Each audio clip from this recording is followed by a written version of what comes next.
Hello and welcome to The Clear Voice, brought to you by Clear Career Professionals. I'm your host, James Groom. Thank you for joining us for this episode where we'll be talking about Surfside Beach, Texas, who is looking for a city administrator. I am joined today by the recruiters for this position, Kelly Kinsler and Brad Stafford. Kelly and Brad, thank you for joining us. Thanks for having us, James. We're happy to be here. Thanks, James. We appreciate it. I'll get this ball rolling if I can. Mayor, why don't you tell us just a little bit about yourself and what drew you to public service? Sure, absolutely. Thanks, Kelly. I moved down to Surfside Beach, Texas as a part of Dow Chemical about 8 years ago from Michigan. And so, truth be told, a Yankee runs the town here. So as a mayor, so don't let anybody really know that. But coming down to Surfside, my wife and I, empty nesters, I had a few years left in work. And so I wanted to give back a little bit to the community. There was an opportunity to join City Hall in the form of a councilman. I latched onto that. And then when that happened, we had a little bit of turmoil where we lost a chief of police and we lost a mayor. And I was kind of next man up. And so council voted me in as interim mayor. And that was about a year ago. And then I took on another term of mayor in May. And so I have about 6 months remaining in my current term. And so what drew me to the public service was, number one, it's a very small town in Surfside. And so what I needed to do is bring a little bit of my expertise. I've worked in manufacturing and people leadership for my entire career. And I'm at the tail end of my career. So I really wanted to give back some of the things that I've learned to the community. It's a small town city council. You kind of get what you get in sometimes. And so I wanted to make sure I could bring some expertise in budgeting, some expertise in people leadership. We had HR policies that needed to be cleaned up, things like that. And so that is really what drew me in, and because I wanted to give back and help a little bit. And then I got thrust forward a little bit more than I was planning on as mayor. But so far, it's been extremely rewarding. I really like what I'm doing. It's a ton of work, but I really like what I'm doing here in Surfside as the mayor. Mayor, if I can follow up on that question, you mentioned a couple of things. And one was that you had a successful campaign last year for mayor, and that term will end this coming May. So terms are obviously 1 year in Surfside, which is important for applicants to know. Is that correct? That's incorrect, Kelly. It was an interim position I was put in. And so we grabbed onto the next election, which happened to be a 1 year term. So the term is 2 years. Got it. Term is 2 years. Very good. Thank you. And then also, just based on your comment, I do want to make sure that potential applicants and listeners understand that this actually is the first time Surfside Village has ever created a city administrator position. And so the mayor was a lot more intimately involved in the day-to-day operations. And the vision of the mayor and the current council is that change, and that the city administrator obviously run the day-to-day operations. That is correct, Kelly. So we, in Surfside, over the course of 20, 30 years, we've grown. So it's a small, sleepy surfing village. And now we've grown into a pretty large village that has a lot of tourism. Over that time, we had a city secretary who's going to be retiring soon, and she with 11 years of service to Surfside. So that city secretary, she gravitated and took on more and more responsibility in pseudo city administrator, city manager position. So we had mayors that would come and go. Some were more competent than others. And then we had the city secretary kind of running the show. And so what I've learned in my last year here is, as this city secretary is going to be exiting, we can't rely on a mayor to come in and hopefully run the city well. We really need somebody who is here and present and employed, quite frankly, who can run the show in the day-to-day operations and make sure we're moving in the right direction. With the mayor coming in every few years, that direction could change and did change frequently. And then that just leads to confusion for the staff and the people. And it doesn't really get you anywhere. And so what myself and the council have decided is we really need some rock solid foundation. We've got great employees. We've got a great staff. They need some direction in the form of a city administrator that's here, not the mayor. And so over the past year, I've kind of essentially taken over the role as city administrator. So I'm here day to day. Dow, thank goodness, has given me the grace from my real life job to be the mayor here, most days. And so I've tried to act as a city administrator as best I can and try to get people ready in the community and people ready on the staff for that kind of a transition. When I am done in May, the plan is I want to transition and hand off the torch, so to speak, to the new city administrator and do everything in my power to make sure they're successful. Great. Thank you, Mayor. That's very impressive, Mayor, and I love the servant's heart that you have there. Can you tell us a little bit? And I know Kelly and I are very familiar with this now after our visit with you the other day, but what makes this little village of Surfside so special? That's a small question with a big answer. When I describe Surfside, it's got a maximum speed limit in the village of 40 miles per hour. It's got one stoplight. So you're in a small town and you're on the beach, okay? And you get that about half of the year. There's 400 or 500 people that live here, maybe 600 voters total.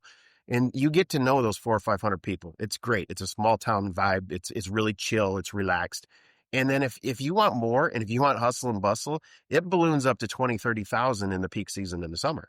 And so you get a new crop of people that you're going to, visitors, tourists that come in on the beach during the day. We'll pack in probably another 70, 80,000 more people. And so you'll have overnight guests in the 20, 30,000 range, and then another 80,000 visitors that are parked in the beach and using the facilities that we have here. So it's got everything you want. The other thing for me personally, the beauty of it is we don't have a McDonald's. We don't have a Taco Bell and a Whataburger. It's mom and pop stuff. And so you get to know the owners of the establishments. You know, the chief of police here came in about 6 months ago. He has met and he knows everybody in 6 months. That's the kind of place it is. It's just very small, and we look out for each other. We take care of each other. It's a nice place to be. It's a nice place to live. I would say from the other thing that I personally like about it, I tend to be a little bit older in my career in my life. I'm 55. The median age is, I think, around 57, let's say. And so it's relaxed in that state where you've seen a lot of people that come down. They've lived their life. They know what's what. They're not afraid to share their opinions, but they're also not afraid to pitch in and help. And I think that's what I like about Surfside the most is people really pitch in and help. When we have a storm, for example, everybody comes out and helps each other. Everyone. It's a very tight-knit community that way. When we have a freeze, those kind of big events, it's not people raising their hand asking for government help. People get out of their homes and put gloves and boots on and literally come out and pitch in and help each other. That's awesome. Great little small town. Mayor, you just talked about the demographics, the median age being 57 or so. Any other demographics that you're able to share with us? Yeah, like I said, there's about, I'd say 700 voters. And roughly, my guess is I see about 400 or 500 people that live here full-time year-round. Like I said, it's a small town. It's set up a little bit differently in terms of you've got tons of retirees, that 57-year-old population that may have a median income of, nickels and pennies and a few dollars. And so they're fixed income and they have a small home and it's a beach home that they live in now. And then on the flip side of that, you have a rental community where there's $1 million homes up and down the beach on the water, rented out to 20, 30 people per night that stay there. And so you have developers and you have investors and you have some, highfalutin lawyers and people that come in and own property. And then you also have the salt of the earth folks that worked in the factory and retired with a modest pension. And so that demographic is interesting to manage and work through.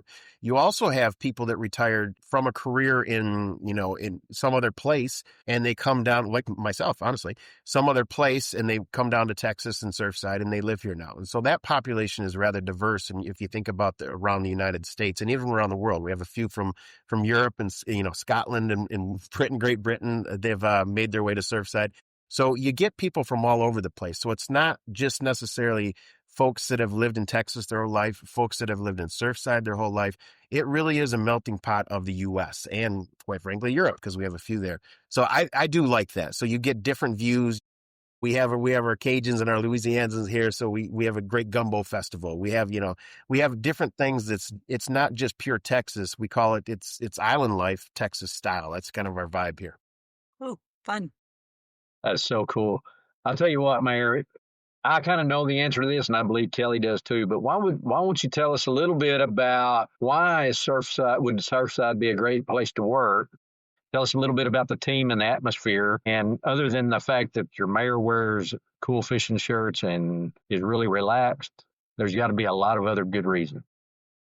Yeah, I think my personal opinion, you're walking into the applicant, whoever gets this role is walking into a position where you've got a very competent staff. They're also very eager. They want to be here. They want to do good. They want to work with each other, for each other. It's a cohesive team. And you don't see that everywhere. I've worked almost 40 years in my career all over the place with different teams, and that doesn't exist everywhere, and it does here. And so that's a big deal to me. And so that is a huge thing as you're moving forward. The other thing I think is extremely important is there's as much work as you want to do here, meaning, there's an older infrastructure. And so you have got water and sewer, issues that you can go after and tackle and really make huge improvements. There's massive development that could come, economic development, you name it, depending on where you want to take the village. And so there's a lot of land, there's a lot of property. There could be massive development going on. You could add all kinds of stuff, all kinds of homes, you name it. We have a massive tourism penny that comes in.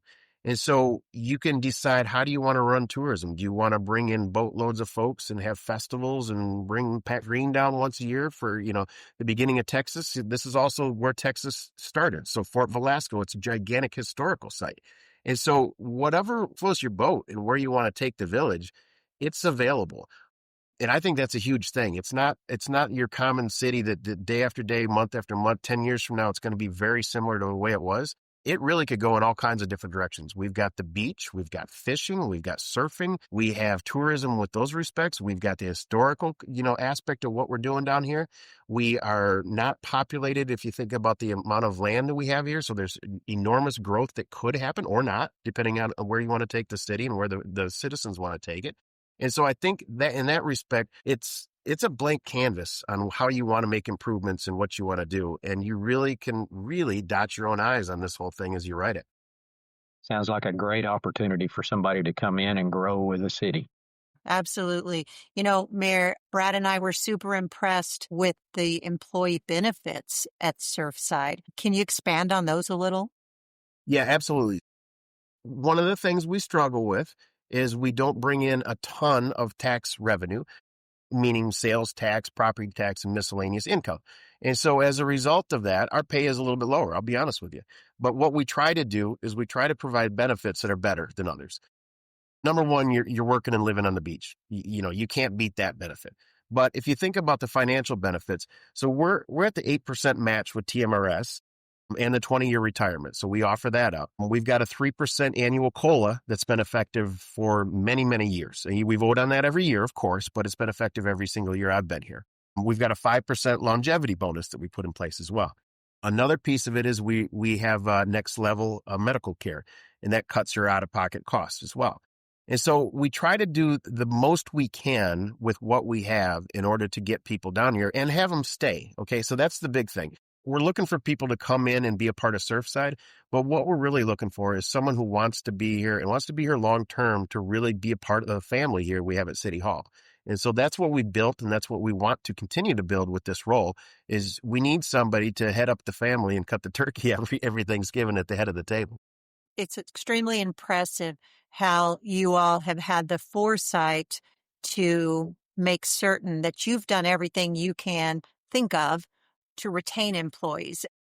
I would encourage applicants who are looking at this position, look at the 821 match that you're getting with the city of Surfside. Health insurance benefits are great. Plus, if you don't know anything about Next Level, I would encourage you to, look that up and research that as well, because that's another huge benefit. So kudos to the city council on making certain that employees are taken care of. Yeah, that's very impressive. You've shared a lot about your impressions of the city's strengths and challenges, but is there anything you've left out, Mayor, that you'd like to share with potential applicants? Yeah, I think, and I'll focus on challenges because I think you need to know what you're dealing with when you come into a role. We're a beach community. That means we're a hurricane community. And so you have to understand what emergency management is. We have people here that are experts in it, but you have to come in and understand that, hey, there's a time and a place where it's going to happen. It's not if, it's when. And so we have to be prepared, and we have to understand what it takes to manage through that. We've done it pretty well, I'd say, but we have room to improve. And so that's another piece that if I'm looking for an applicant, I want them to have the ability to understand that, okay, I need to sharpen my skills if I don't have those, and be prepared and ready and be able to manage my team through such an emergency that's bound to happen someday. And so I think you need to know that coming in, that is a challenge, and you need to embrace that challenge, and you need to be successful when that challenge hits you. Another thing I think in my opinion, the city, it's at the tipping point, if you will, of growth, meaning we need to go invest in our infrastructure, our water and sewer specifically. We draw from wells here and we don't have filtration. And so that can be an issue. We run over the limits in arsenic and different things once in a while. And so we get violations and we have to manage through that. And we need some kind of filtration, which costs money. In order to get that money, we need someone to come in who knows their way around grants and knows their way around how to get bonds and loans and, how we can structure some big projects that need to happen. And our sewer system is another piece of it. We need to improve our vacuum. We have an air vac sewer system, which is very unique, but on the beach, in beach communities, it's fairly common. And so we need to be able to manage through that as we go the next 5 to 10 years. And those are big items, big ticket, big cost items that I'm really looking for someone to come in who really does know their way around how to go get a grant, how to pick up the phone and talk to someone that they know that they can help them out in order to get money, get loans, financial advice, that kind of stuff, and really navigate and help the city navigate through those big dollar items that we need desperately in the next 5-10 years. Thank you. One thing that I think that our candidates should know as you bring those points up, your staff is very equipped to help with all of this. For a city of your size, having a public works director with a water and a wastewater license is unbelievable. And you've got your emergency management coordinator in place. You've got all your staff in place that you need. It's just they need someone to help lead them through the maze that's going to be out there. Mayor, what do you think the top 3 priorities will be for the incoming city administrator, let's just say in the first year? I think the top 3 priorities for the incoming city administrator, number 1 is the people that work here in City Hall. So what do I mean by that? I want the new city administrator to literally become part of the family. I need this person to come in and bond with the people that are working here, tight-knit relationship, understand them, understand what drives them, their passions, their goals, that piece of it. If you make the people successful here that are sitting at City Hall, you're going to make the city successful, period. And so first and foremost, the person needs to come in and really make those connections and really just be a part of the tight-knit fabric we have here. That's beyond everything. Now the challenges. So if you ask the 400 people that live here, they're going to give you wildly different ideas of number 1 priority. But I can tell you a lot of people will come back and say, hey, number 1 priority is our water quality and our sewer. Okay, the big ticket items. And so in order to fix some of the big ticket items, I think it gets down to how do you fund this stuff?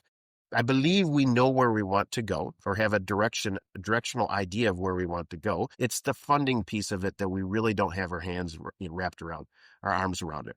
So that's a big deal. So I think that's my number 1 and number 2. That's probably it. Number 3, if I'm really going to go out there and have number 3, I think we've got a great finance director who's come in brand new. But we need to get a little bit tighter and a little bit clearer on our financial package to make sure we have some money set aside for when the hurricane happens or when the disaster comes. We haven't been good at that in the past. So our reserves are low to none. Okay. And that's real. And some of that is as a result of a hurricane hitting. But in order to succeed for the future, we need to build up reserves and we need to, look into the future with our finances as well. So we can fund big projects, but we can also fund a disaster relief as it comes in. Sure. I think with that, you mentioned that the budget piece of it, it's important to note that after Hurricane Beryl, you guys still have not received your reimbursement from FEMA, which is not uncommon. So at one point, you'll get that reimbursement and that ought to help the finances somewhat. It absolutely will. We've received some of, but there's so many categories with FEMA reimbursement. So we've received category A and a few others, but we have some category B is massive. It's roughly $800,000. And so we have not received that massive payout. When it comes in, that goes straight to the reserves. So that's an easy one. But I want to make sure that the new candidate who does come in as city administrator looks future and forward more than just that $800,000 paycheck that hits us from FEMA long term. So, Mayor, this is probably an odd question for some people, but is there a residency requirement for the city administrator? No, there is not. There's not. As I've said, the village, it is what it is. It's a beach community. It's a retiree community. But you know what? There's not a lot of kids here. And there's a few, but there's not a lot. And so if someone's coming in with children and a family and they want to live in Lake Jackson, which is a great community just across the bridge, very close by, you can get that community, that neighborhood, that suburbia, if you wish, and you can have your McDonald's and Whataburger over there. So no, there's not. And I would understand. I've moved many times in my career, and moving to Surfside with children for me personally, that might not have been my number one choice. So we want to make sure we give the opportunity to anybody who's applying to live wherever they want, in and around, and commute if they need be. Say it's an odd question because a guy like me would think that living on the island would be really cool. I agree. Mayor, are you and the council supportive of the newly placed city administrator staying updated on best practices and continuing education? Absolutely. We have brought in a ton of new people. When I say a ton, there's 3 or 4 new directors, chief of police, EMS director, that kind of stuff. We have put them through courses and classes and got them on, peer groups across the board. And so that's something we're trying to do to make sure that we put in money in the budget, which we do, to make sure people are staying educated. Our new finance director, we've sent her out of office for training on 3 different occasions, week-long trainings, TML, and you name it. And so we're trying to get people to interact with their peers, understand their peer groups, pick up the phone a friend calls, and then get educated as they can with any and all training that we have available. My full-time job is I'm a training director at Dow, so I know what it takes, and I know it's very important. So that's my personal push. Sure. Staying updated on current practices is super important. And I loved how the council and you were supportive of TML initiatives, TCMA initiatives. That would be important for a new applicant to know. So thank you. So I know this question will be very important for you, Mayor, but how do you communicate with residents, and how will the next city administrator be expected to keep residents and council informed and up to date? Yeah, this is a great question.